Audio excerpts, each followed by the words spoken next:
Graça e paz, irmãos, uma abençoada noite a cada um de vocês. Salmo 63. As Escrituras dizem assim: Ó Deus, Tu és o meu Deus forte, eu te busco ansiosamente. A minha alma tem sede de Ti, meu corpo Te almeja, como terra árida, exausta, sem água.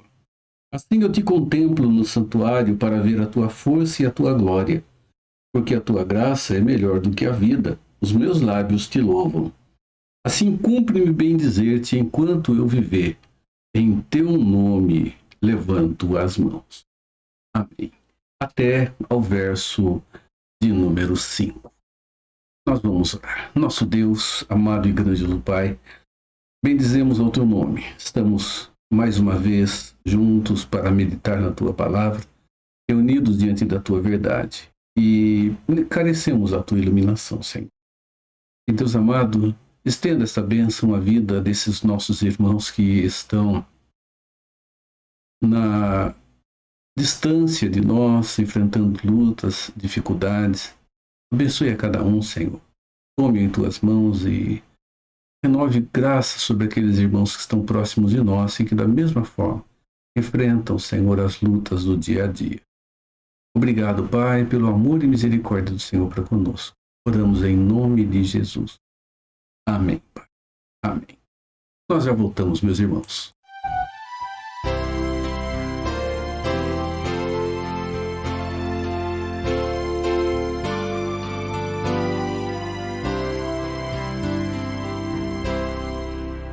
O Senhor está no seu santo templo. O Senhor está no seu santo templo. Cale-se diante dele toda a terra. Cale-se diante dele toda a terra.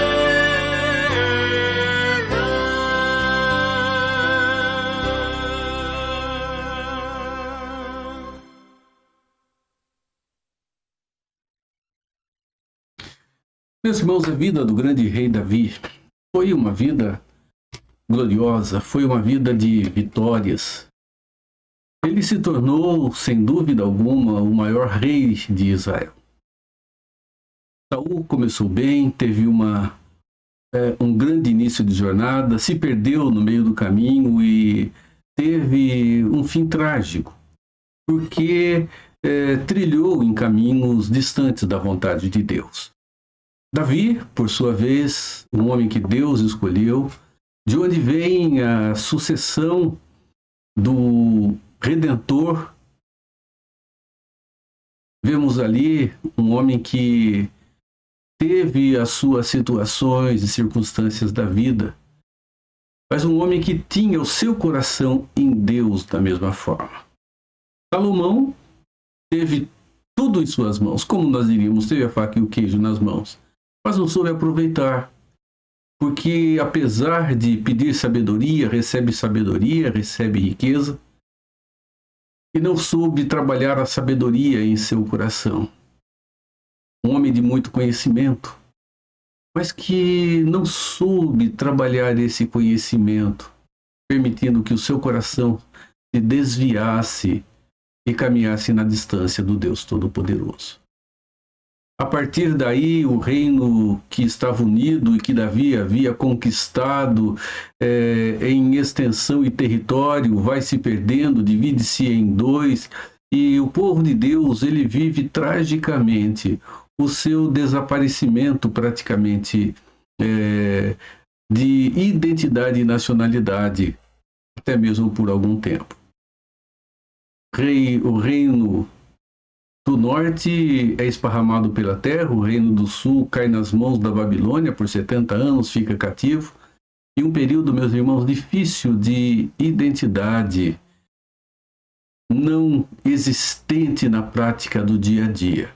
No entanto, Deus preservou sempre remanescentes fiéis, e esses remanescentes fiéis deram sequência à caminhada que Deus havia planejado para o seu povo.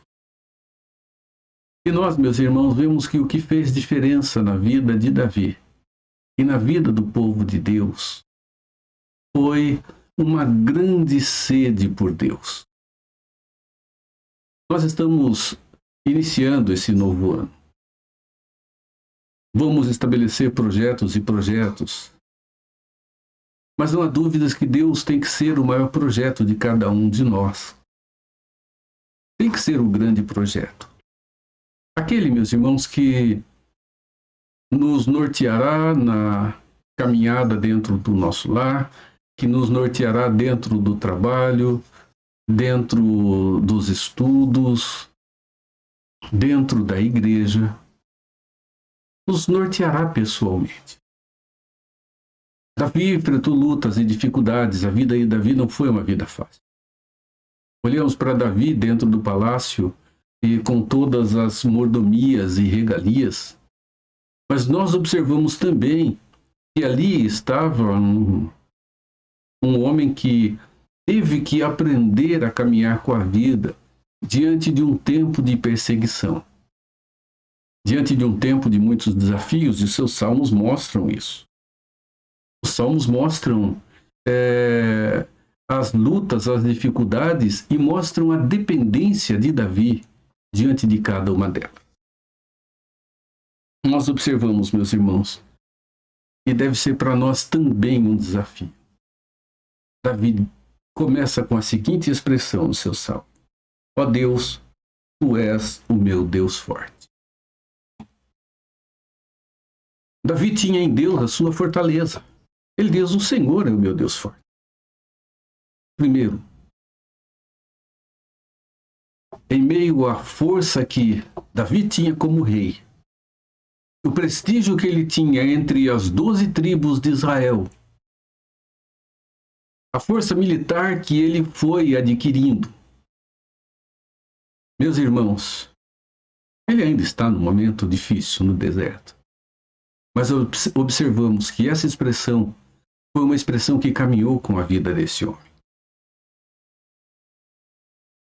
A força de Davi estava no seu Deus. E a esse Deus, ele afirma: eu busco ansiosamente, como uma alma sedenta no meio do deserto. Ele sabia exatamente o que isso significava. Nós dizemos que passamos sede, né? Aí eu passei sede, eu estou com sede. Mas, com certeza, nós não temos precisão de fato do que representa ter sede e ter muita sede.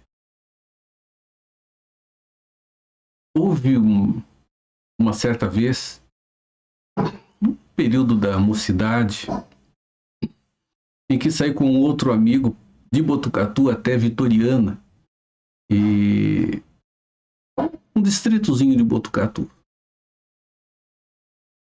E saímos de bicicleta, e naquela época eu tinha uma Monareta, talvez alguns se lembrem dela. E aquela caminhada era uma caminhada difícil, porque era uma estrada de terra, inclinada, ela só descia, porque a cidade de Vitoriana, o distrito de Vitoriana estava bem embaixo. Então era um terreno extremamente pedregoso para aqueles que precisavam usar aquela estrada, e principalmente em dias de chuva. Muitas pedras eram colocadas ali. E nós descemos. E foi muito bom para descer. Chegamos até a cidade, até o distrito de Vitoriana, ficamos ali. E lá havia uma mina de água, tomamos água, mas não levamos nada para colocar água. E voltamos. Enquanto para descer foi tudo muito fácil, para subir foi tudo muito difícil. Poeira, pedra, empurrando uma bicicleta morro acima. São fatos que a gente não se esquece. Foram quilômetros e quilômetros e quilômetros subindo.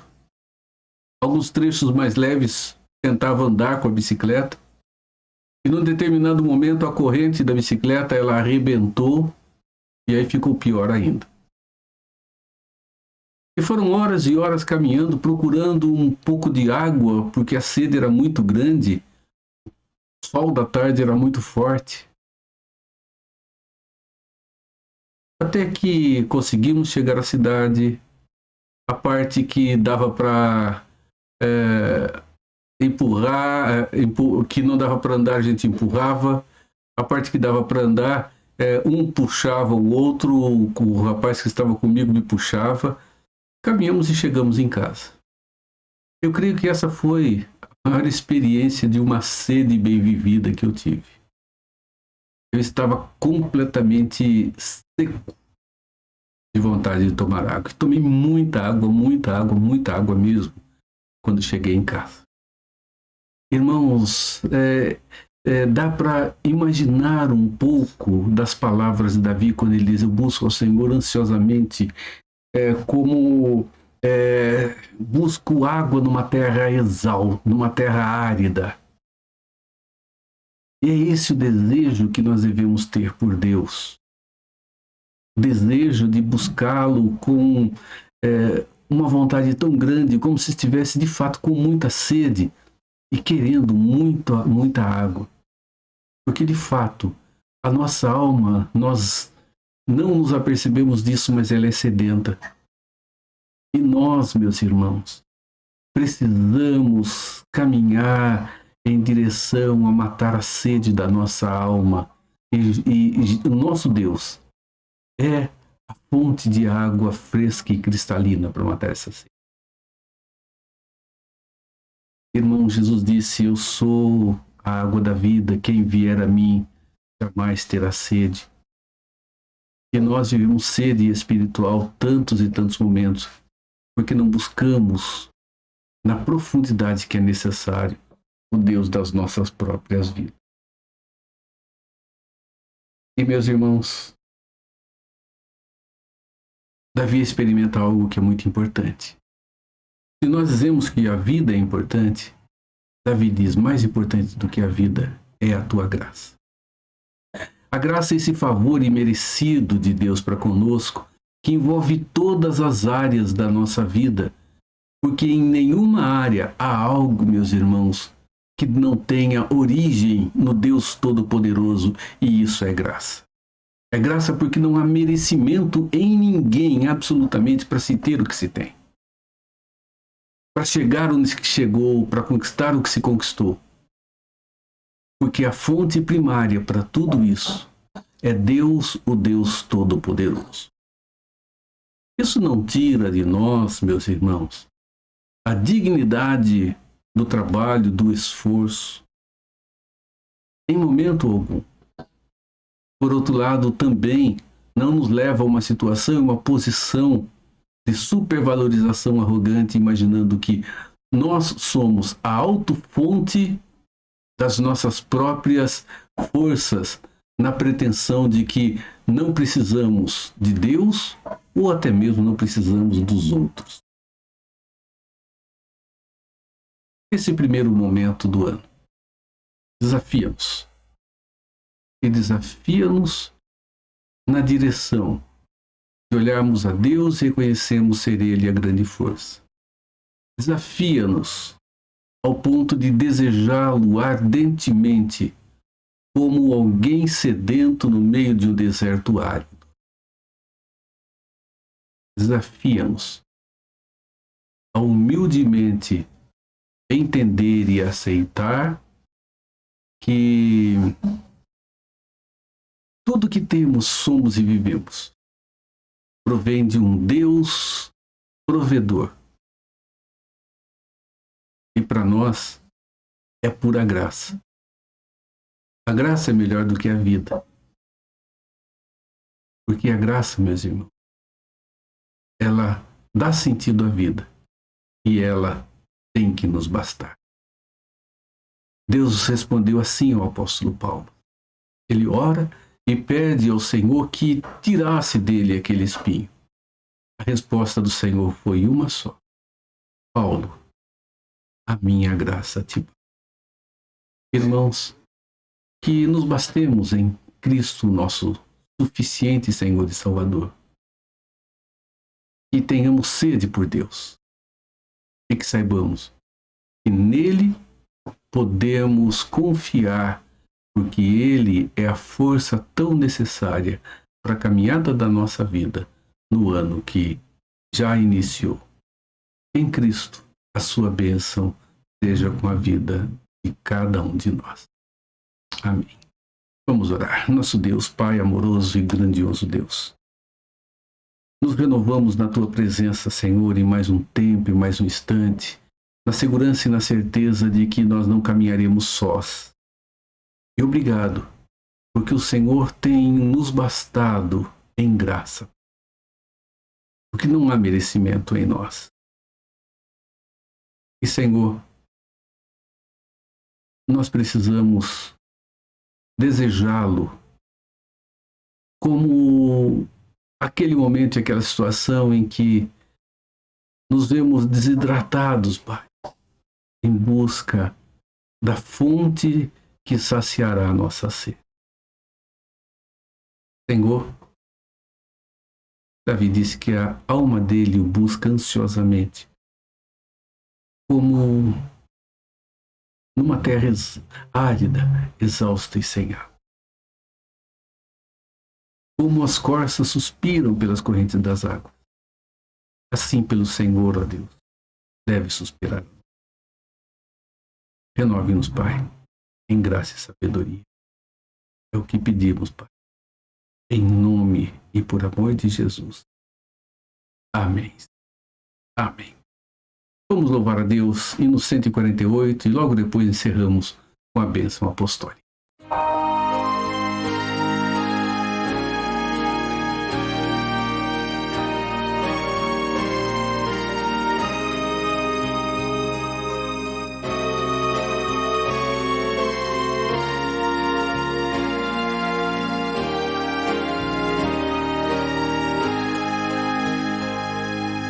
Finda-se este dia que meu Pai me deu, sombras vespertinas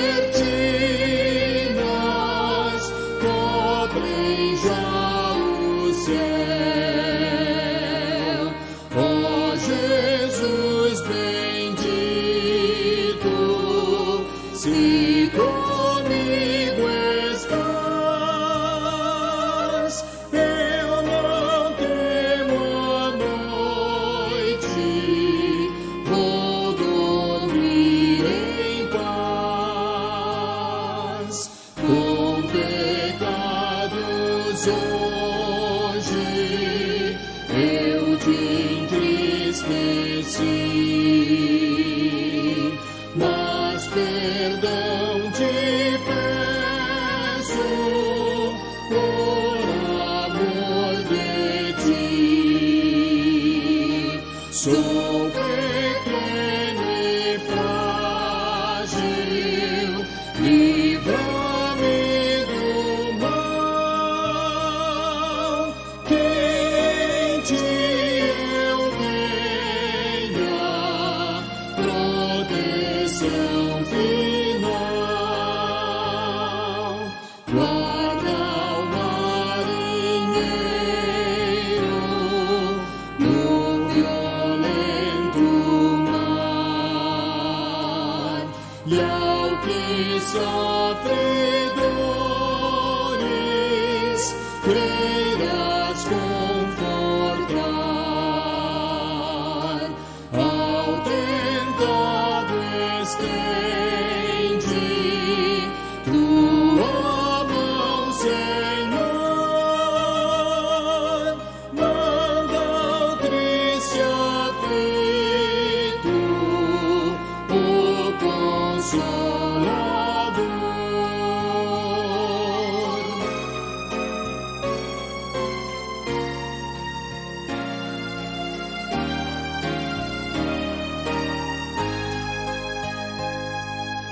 Pelos pais e amigos,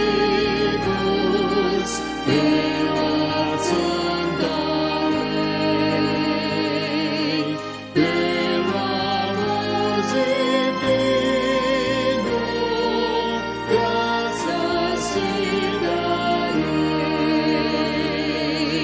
Ó Jesus, aceita minha petição e seguro durmo sem perturbação.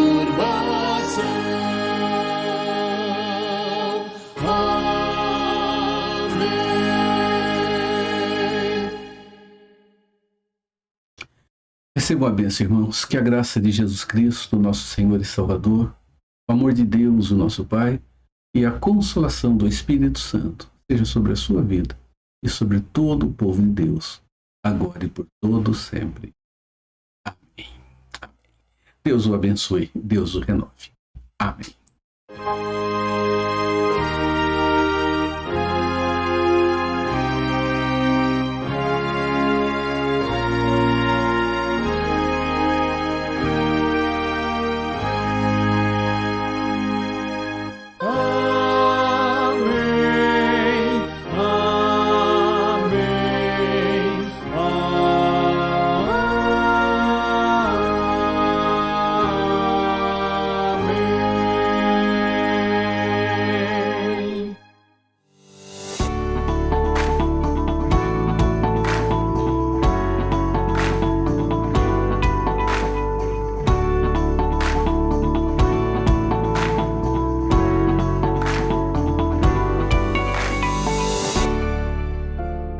Os restantes que não foram levados para o exílio e se acham lá na província, estão em grande miséria e desprezo. Neemias 1, 3. Neemias recebe um sombrio diagnóstico da cidade de Jerusalém.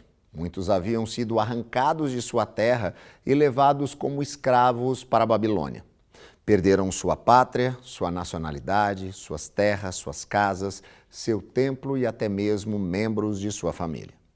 A cidade de Jerusalém foi sitiada, atacada, ferida e destruída. O templo foi arrasado até os fundamentos. Multidões morreram de fome e outros foram mortos à espada. Os que foram deixados em Jerusalém ficaram em situação de calamidade.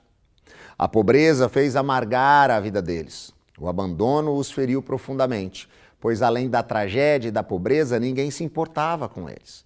O desprezo é pior do que a miséria. O descaso é pior do que a pobreza. Os que não foram levados para a Babilônia viveram no meio de escombros, cercados de insolentes inimigos. O pouco que conseguiam produzir precisavam pagar pesados tributos aos dominadores estrangeiros. A pobreza é ainda hoje uma amarga realidade para muitas nações e para milhões de pessoas ao redor do mundo. Enquanto muitos acumulam com usura, outros padecem de escassez. Enquanto muitos morrem de comer, outros passam fome. Mas a realidade mais dolorosa é o desprezo. Isso ocorre quando a dignidade da vida não é considerada e o drama vivido por aqueles que sofrem não é sequer observado.